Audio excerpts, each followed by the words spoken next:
So in this video, we're going to talk about Intel, and they had a stellar 2023, which saw price rise roughly 110%, only to see those gains fall roughly 60% from the highs in 2023.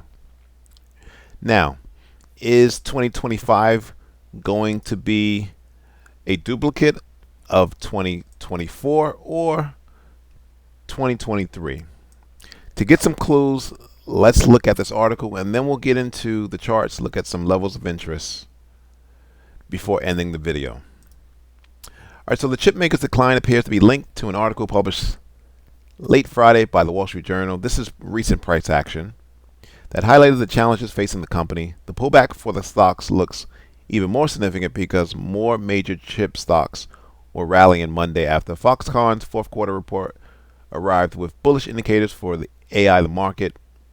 Now, after the market closed on Friday, the Wall Street Journal published an article by technology writer Chris Means titled "Intel's Problems Are Even Worse Than You Have Heard." In it, he highlighted the company's decline in market share in semiconductors and the challenges to its traditional sources of profitability, a la computer chips. The columnist painted a bleak picture of Intel's competitive position, noting that it faced competition from disruptive innovators including Nvidia, ascending rivals such as AMD, which has been eating its chip business for many years, and smaller challengers. He also noted that Intel was facing pressure from Microsoft, a partner that has been crucial to its ability to maintain strength in the personal computing and business computing spaces. Now, while Friday's article focused mostly on Intel's chip design business, the performance of its fabrication segment will also be important when it comes to shaping the stock's performance. Now, Intel is the world's third largest chip fabrication behind Taiwan Semiconductor and Samsung. Now, with Intel facing pressures in its design and fabrication businesses, its stock has fallen by roughly 57% over the last year. Its current beaten down valuation could help set the stage for a strong comeback, but it's going to be hard to regain the confidence of investors. Intel will need to present a convincing path forward and deliver some reassuring signs of solid execution. So I'm going to say that the chip in business is like the car business in that it's a Titanic. It doesn't take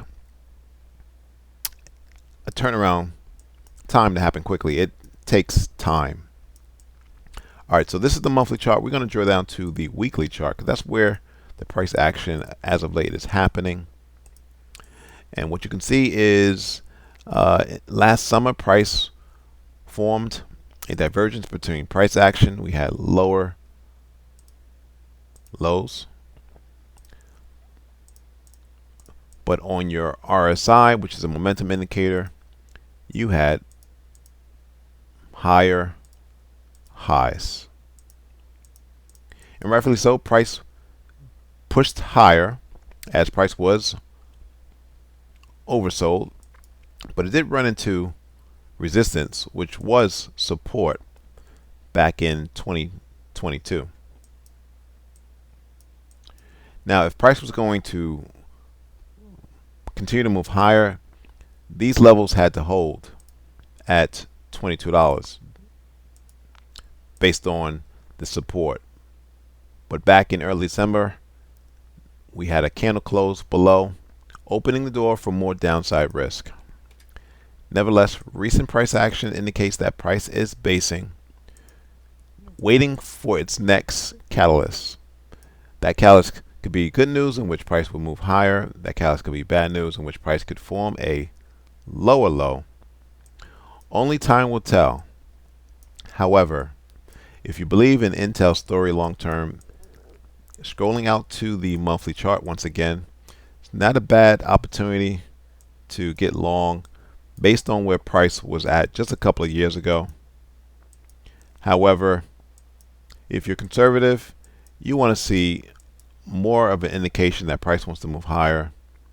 On this monthly chart, one could say price is forming a double bottom, which would be bullish.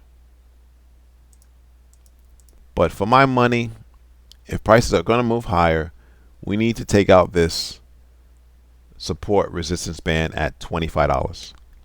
Thanks for watching. Subscribe, please. Like the video.